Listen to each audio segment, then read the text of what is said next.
Welcome to Love and the Marriage Squeeze, the podcast. I'm Anietie, and I am super excited to be here with you today because I have a very special guest with me, someone who is near and dear to my heart.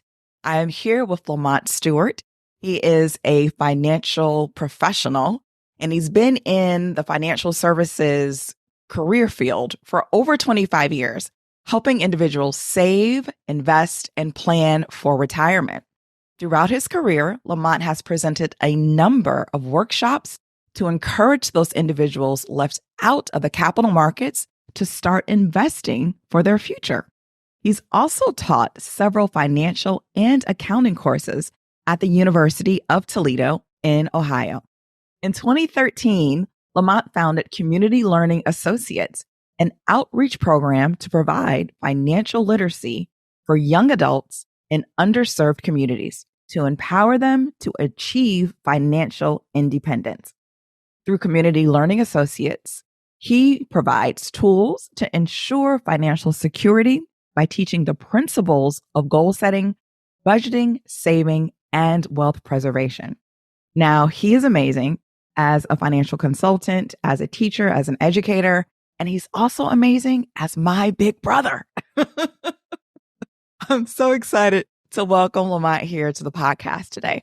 Welcome, LaMont.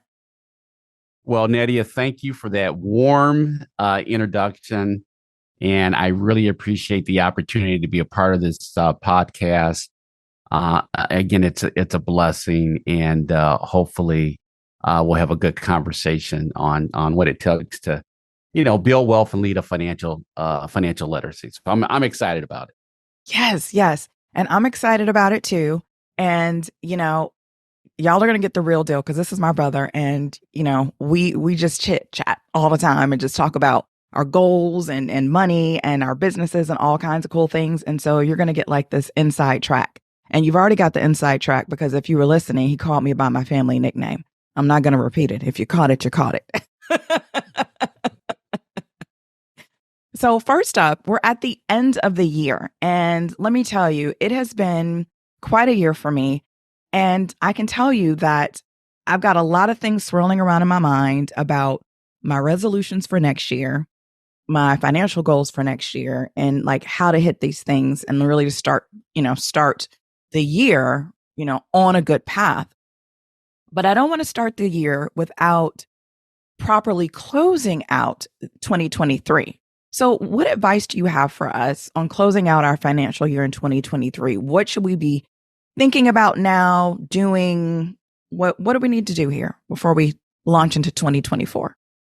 That's a great question. A lot of folks, especially this time of year, are kind of sitting back over the holidays, taking time out to be reflective about what they've done over the past year and kind of say, okay, what do I want to achieve, in the future? What do I want to achieve, in the next, year, the next few years and so forth. So it's a good opportunity to kind of say, okay, what went right this year and what did I have a challenge with this year, and what adjustments can I make to make sure that I hit, the goals that I set for myself.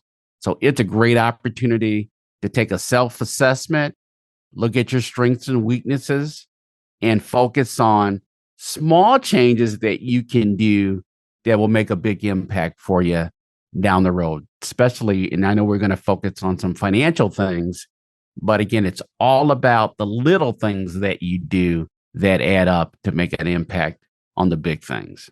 I like how you said looking at your strengths and your weaknesses. What would you define as strengths? What would you define as weaknesses that in general we need to work on? Great question. I would first start when you talk about strengths and what are weaknesses, and each person, it's going to be different depending on what they're trying to achieve.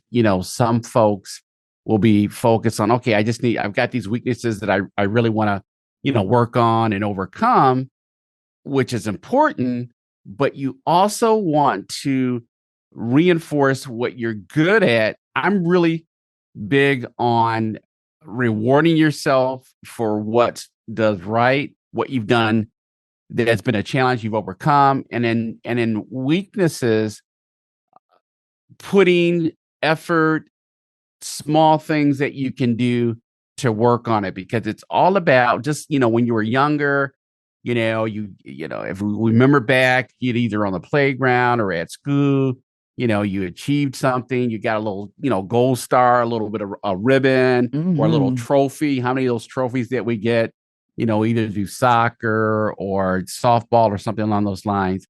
And we bring that into adulthood, that those things are meaningful. So I would focus on little things that you can do, that you can check the box and say, okay, it may be small, but I did it, and built that self-confidence and achievement. So I would focus on, let's do some things that are maybe smaller than the big grandiose thing that you might have planned, and work on building on those, because those things will help you build momentum on the large things. And as far as weaknesses are concerned, again, focus on, maybe modeling some folks that, or getting some mentors that you see that are successful overcoming some of the weaknesses you have, and kind of get with and model them. Say, okay, what does this person do?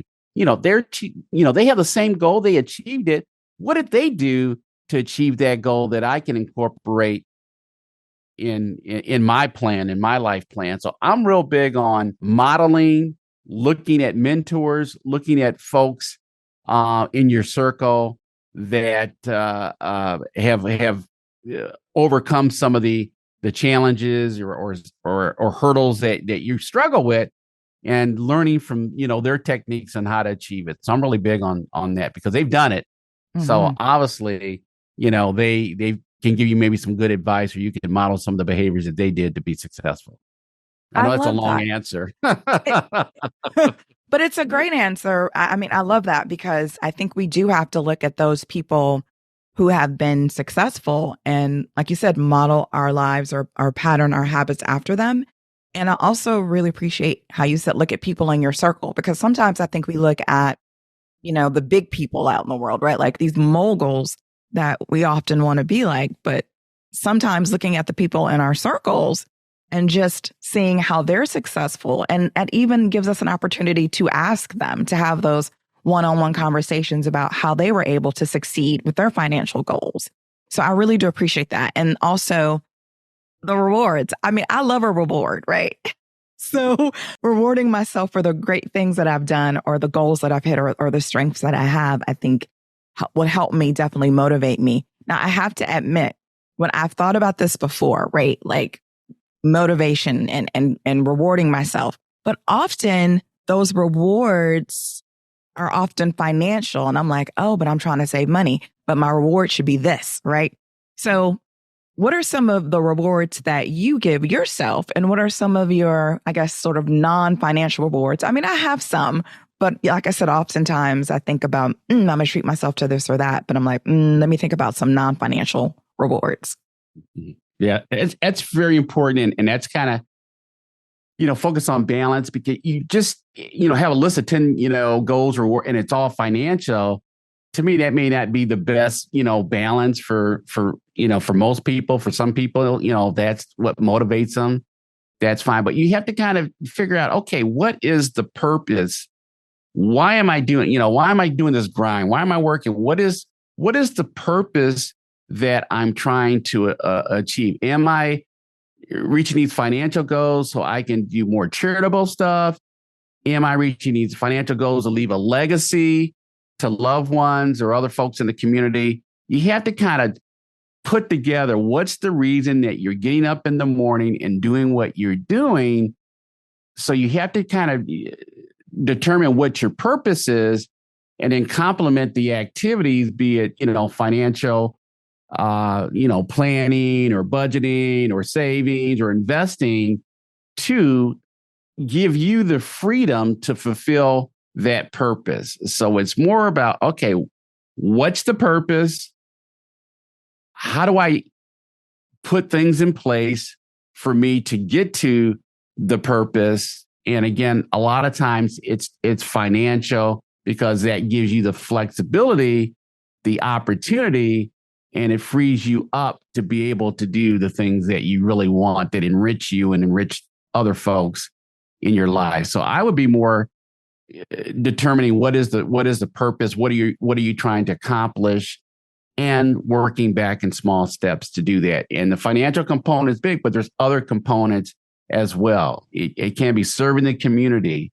It can be, self-development. You want to, maybe, learn a foreign language so you can be more, accessible and be able to communicate and travel more, frequently. So so you have to kind of ground yourself in, what are the things that I'm doing day to day that are going to, get me to my overall purpose and the reason that, I get excited about, getting up in the morning and doing this grind. Because if you're just getting up just to do the grind, that's a long existence.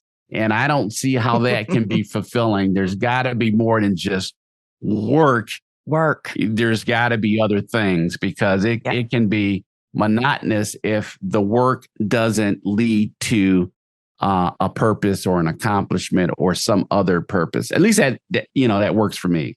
So, yeah. And I get that because it makes so much sense. So if you have a purpose for making the money, right? A purpose outside of just, I got to live and pay this rent or whatever, pay this mortgage. So you have a purpose for this money, and then your reward can also be a part of that purpose. Like you said, so if it's, you want to do more charitable giving. So if you've made extra money or somehow you saved extra money, and then that part of that reward is giving to your favorite charity or whatever. I love that because it keeps it all in line. It's not just, I'm going to go blow some money on some new clothes or whatever to reward myself, but it is an alignment with the purpose for your greater good, for your higher living. So that's fantastic. I love it. So I can tell you that this year, I have not hit my financial goals. And I know that connecting it with a purpose, as you say, is a much better way of doing it. And I have not really been thinking about it in those terms, not enough, not writing it down and thinking about it on a consistent basis as being purpose driven. So I'm going to take that into the next year.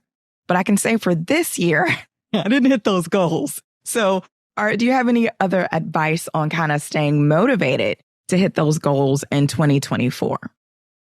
Definitely. I think that's a big component and why a lot of folks maybe kind of fall short or lose motivation or, get a little bit, depressed, be it, in terms of, I didn't hit this goal. I'm depressed or whatever. And you have to kind of understand that your goal, it's not set in stone. You can move it. You can change your goal. I'll do a budget at the beginning of the year, and then I'll change it in mid-year.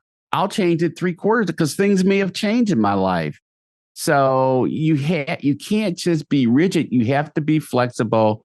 You have to have the ability to change or pivot, which is a new term everyone uses, to do that. So I'm all about refocusing, changing, modifying your goal because things in your life change. So you have to be reflective and say, okay, I had this goal of saving this amount of money, but things changed. I lost my job or I had a big unexpected expense come up.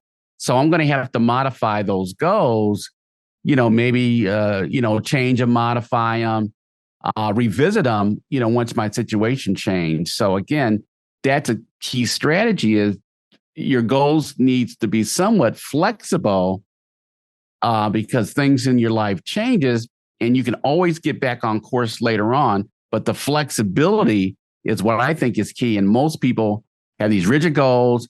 I need to get this. I need to have this size house. I need this kind of car by a certain time. And when they don't hit that, they're looking for, some type of a prescription drug because they didn't hit it. So it's not that serious. You can modify, change your goals, regroup. And I think that's healthy when you do that because, again, you're not going to hit a home run, every time at bat. I will say, and this is just my observation, you have good times and bad times. When you're in the season of things are really good and things are really bountiful, that's the time to, store the harvest. That's the time to, if you've got a substantial raise, that's the time to then, maybe raise your goals. Okay, I need to save more. I need to defer more to my, retirement. I need to pay off more debt.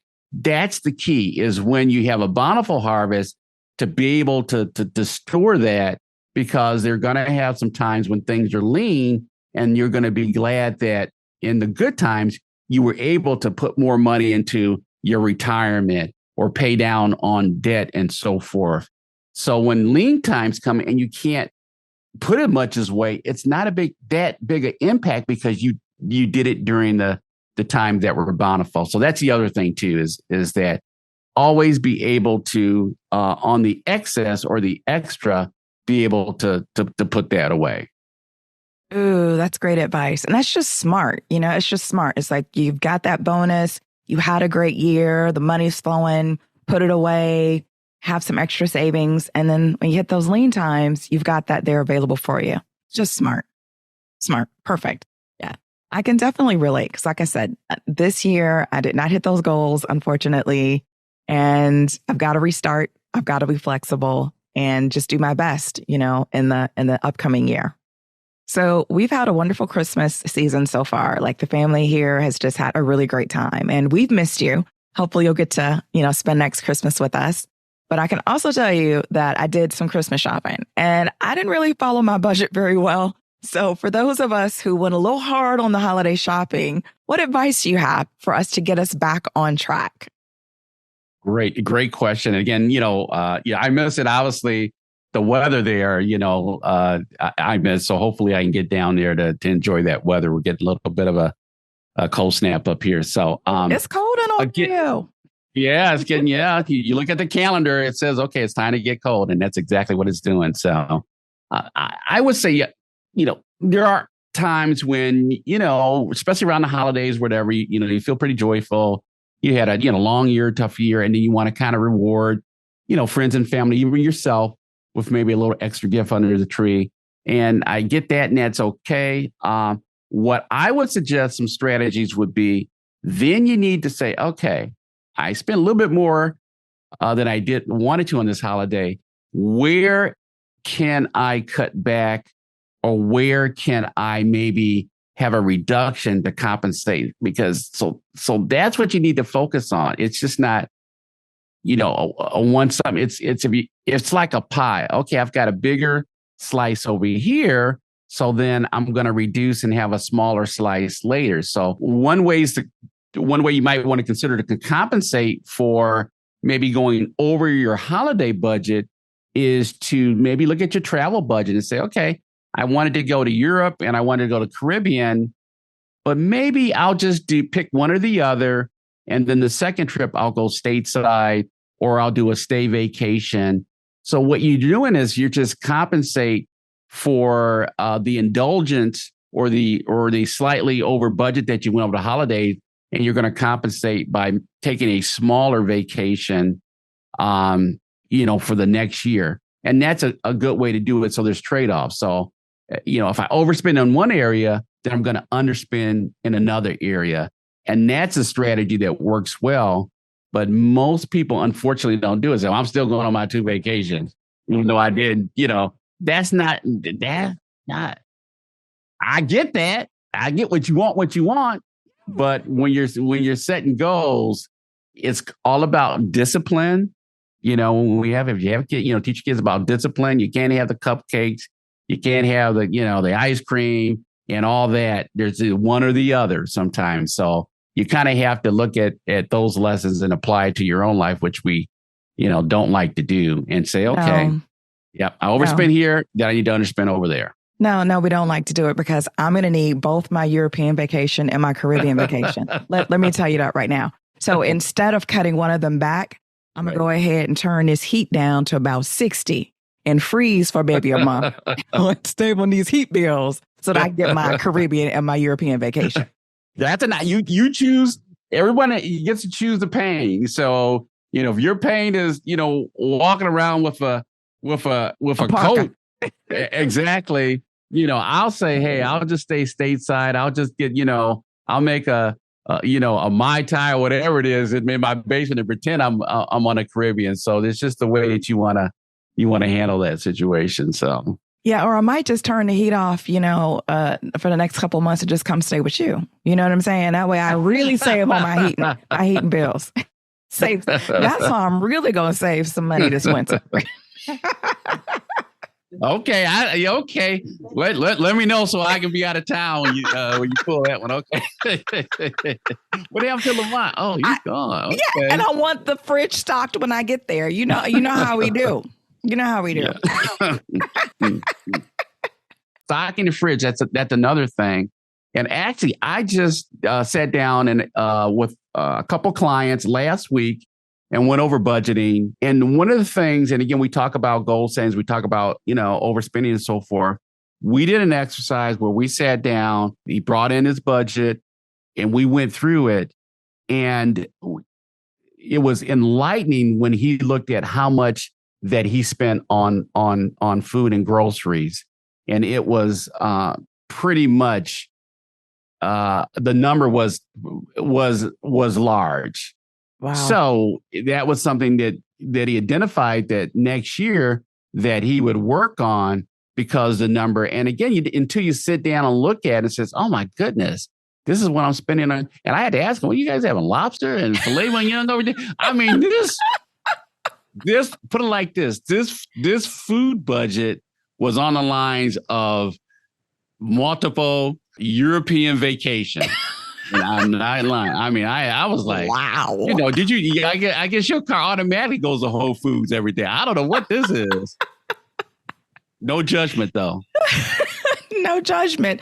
No, but I get that, though. I mean, at the beginning of the year, I've done this, I think, about 2 years in a row, where I look at how much I've spent on groceries and then per month. And then I look at what the national average is for, low, medium, high, to make sure that I stay within that range and don't go outside of it. And I feel like I've been pretty successful. But I have to admit, I do it at the top of the year, and I should probably revisit it about halfway through the year, because I feel like I get lost in it, especially when it comes to like out to eat food. You know what I mean? As the days get busier and just things are happening and work-life balance gets out of whack, I find that I'm buying a lot more out to eat food and not, going back to those budgets and looking at how much I've spent and how it aligns with, what my budget should be and how much, is the national average for people, medium, low, and high. Yeah, I mean, you're absolutely right. I mean, we tend to identify things, too late to make a meaningful change, So looking at things in December, that's great. But you really, if you looked at it maybe in June or in April, then you can modify the behavior to stay on track. And I'll tell you another good thing and we all use, debit cards or Cash App or whatever. And people don't realize, Cash App, you can actually go online and print out, your expenses, on Cash App. And I would challenge folks to, at the end of this month, to go on and look at their credit card statement, and there's a search function, and you can filter it for dining out. You can filter it just about everything that you do. And that's what I do personally. I sit down in December, I run a statement, and I filter everything, my expense categories. And you would be surprised when you run that filter and you see how much you spend on travel, how much you spend on dining out. That's why I typically limit myself to 1 or 2 cards specifically for dining out, because I want to be able to run a report and see, okay, this is what I'm spending each month. Then I can modify it. But when you have no idea, when it's spread up against 5 or 6 different credit or debit cards, you have no way, because you have no way to track it. So the first thing is being able to obviously track it to identify if there is an issue. Then you can work on, okay, I spent 10% more than I wanted to. This is what I'm going to work on this month. I'm going to leave, one of these debit cards, at home, or 2 of these debit cards, and just focus on this one. So that's kind of what I do. And it's kind of worked for me over the last 20 years. So. That's really, really smart. Just spending on one or two debit cards or credit cards, you can track all those expenses. Because you're right. When you have multiple cards, you don't know what you're spending, right? Like it is easy to get like, woo, like and just go all out. So I'm down with that. And I'm glad you said that because I have to admit, I usually stick to one or two cards. But let me tell you, the past couple months, I have pulled out a third card. And yeah, I probably spent too much on that third card because I shouldn't have pulled it out, right? I should have left it out of the wallet where it usually is. But, it was the holidays. In terms of just you putting some mechanisms in place to kind of control spending or kind of monitor it, what I do, and a lot of people I think, also do, and I'm going to share with you, I put alerts. All my cards have alerts. So if I spend something, I'm getting an alert email, Miss Stewart, you still $100, boom, boom, boom. So, and you can set the alert. So I'll put alerts on my card. So I'm going to physically have to look and say, okay, this is what I spent on this card. And that alert tells me, if you got 10 alerts and you set things at $500, well, then what's going on there. So alerts are pretty good. And also the other thing too is I'll systematically go in once a year, look at my limits on my different cards and whatnot. And then I'll manually go in and reduce it or call because they'll just keep increasing it for, by the way, congratulations. Here's 5,000 more. Here's $10,000 more. And that's that creep. So what I do is go in, I'm going to lower this. So I can't spend more than that. I can't spend more than X amount because I've set a not to exceed limit. And you'd be surprised how well that works because you're done. That's it. You got to go do something else. Okay. I like that. And so, I don't have those set up on my credit cards, like those alerts. So I'm going to go set up those alerts today. I need that. They work. I mean, it's an email, it's a text.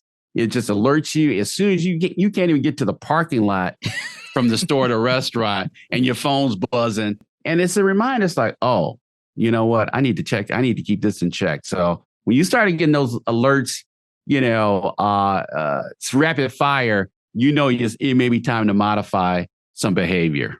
You're in trouble. You're setting off your own alarms. Ring, ring, ring, ring, ring, ring, ring, ring. So from our conversation, I'm going to go set some alerts. I'm also going to make sure that I align a purpose to my financial goals. And I'm going to set some rewards for those financial goals. And I'm also going to look for ways that I can save money in different ways, whether it's on those vacations. I'm still getting in my vacations done. We're going to have to figure out something else. Or, subscriptions or food. These are all really great tips. So I really thank you for this. Closing out our 2023, are there any other things that you think we should do to properly close out our financial year? Great question. Because you want to kind of close out this year and you think about what a business does. I run a business.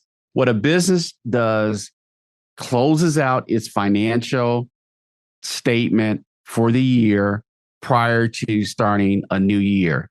It balances its books. It does all the accounting. It prints out all the expenses and the revenue. You have to have your financial life like a business. You need to look at revenue, how much money you're bringing in from all the different sources. And you need to look at your expenses for the year. And you need to simply do just a cash flow statement and say, okay, this is what I brought in. This is what I spent. And if it's a surplus, okay, let's talk about saving. Let's talk about investing. Let's talk about reducing debt. Let's talk about, savings, college savings, all those nice things that we want to do, that improve the long term.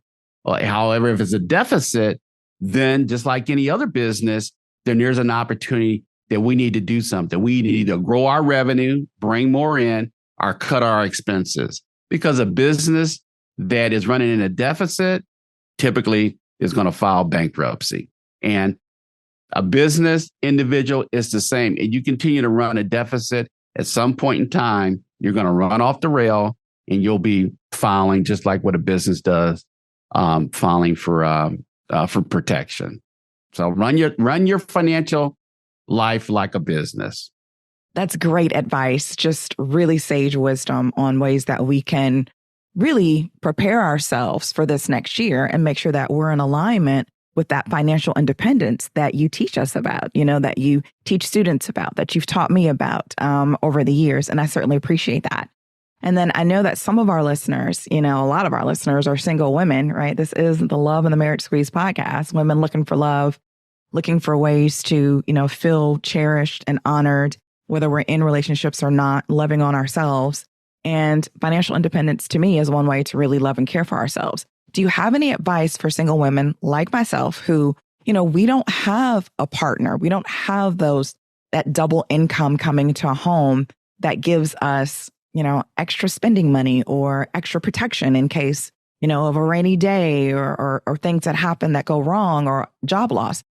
Just over the years, what I've seen that I think it would, works from folks that I know and, different people in my life to, either obviously single, women or, divorced and so forth, whatever the case may be.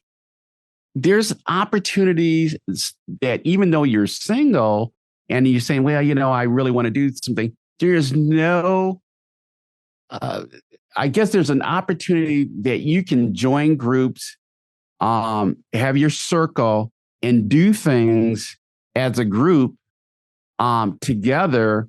You still get the enjoyment. You still get all the good things. You may not have a part, but you're in a group. So you can lower the expenses and so forth. So you can, you take a trip. Hey, we're going to go out and take a trip together. So you get a group of folks that take a trip together. You're going to share expenses. You're going to get a suite at the hotel and all stay in that. So there's things that you can do as a group or a circle of folks that to kind of maybe offset some things that you would say, well, I would like to, go to Europe, but by myself it'd be expensive. But maybe if I have a good friend or I join a travel group, I can go with a group, and then that would be, less expensive because I can share the room with, a new person that'll be a new friend for me and so forth. So I think that's the opportunity, is that get out of the mindset that you think that you're by yourself, because you're not. And that's the whole thing, is if, what you think is what you believe. So I believe that don't think that you're by yourself. Just think that, hey, right now, I'm, my situation is this, but, but I do have, the opportunity to make friends, to be part of a group, to that sort of stuff. So that's my advice would be, take opportunity to take advantage of community. Community. Yes. I'm all for that. And I know you are too, with a organization called Community Learning Associates, all about bringing community together and doing things together. I love doing things together, bringing people together and enjoying experiences. And you talked about traveling together. And man, I'm telling you right now, you have said here on the podcast that people should travel together. You and I have been talking about going to Spain together for a long time, and it has not happened. Yes. So here on the podcast, I am going to hold your feet to that fire that we are taking a trip to Spain, because my brother, you keep saying it and it does not happen. So we're traveling together. We're going to save some money and we're going to have a good time. Are we going to do it in 2024? Yes. We're going to do it. The Spain trip. And if that's a goal that we set, and we set our, financial goal and we achieve it, absolutely. So, but Spain is definitely on, my list, your list, and I'm excited about it. And that gives me a reason to do what I do, to enrich, to learn something, to take advantage and get engulfed in another culture. And that's what to me, it's all about, is just widening your experience and your exposure to this. Where it's a big, it's a big globe, a lot of places to see and a lot of places to go. So. Lots to go, which is why, once again, I'm not cutting my travel budget. We got to find something else to cut. I can't. I cannot. I guess you better stock up on coats then. Stock up on coats, and I'll be eating beans all winter long, because I have got to travel this year in 2024.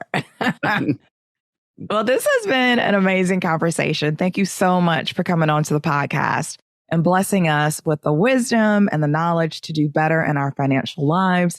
and to ultimately achieve financial freedom. Freedom. That's what we want. We want to ultimately achieve financial freedom. So thank you very much. Tell us how to find you if someone wants to learn more about you and what you do and what you teach. Again, what we focus on obviously is, financial empowerment.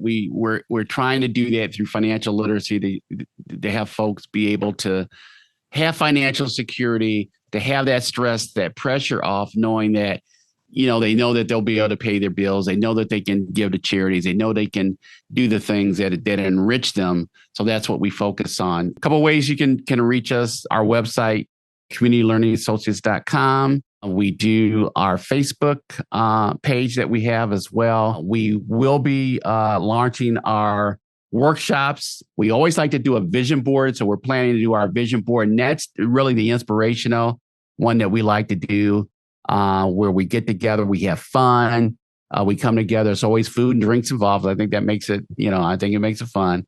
And we just focus on identifying a couple things that, make this life really worth living. So, look forward to that. And again, that'll probably be virtual as well. We'll probably coordinate that to be virtual as well as in person. And then we'll have our financial workshops.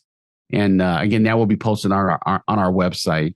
These are wonderful offerings that you are giving out to the community. I have been a part of those, part of the workshops and helping with the vision board event. And it has just been such a blessing. And I just hope that you continue to do it in a bigger way in 2024, because you have so much to offer and just such motivation and inspiration to, ultimately help people live their best lives and have financial freedom. And that is so on purpose. And I'm so proud of you for all that you do. Okay. Well, thank you again, Nadia. Again, everyone, peace. And again, have a wonderful 2024. Aim high. And, I'll see you in Spain. Oh, absolutely. And we'll see you next time on the podcast. Thank you for listening. And a big thank you to our guest, financial consultant LaMont Stewart. I hope he got you fired up to reach your financial goals in the new year. We'd love to have you back, so make sure to subscribe to the podcast and visit our website at themarriagesqueeze.com to get the latest updates on the docuseries.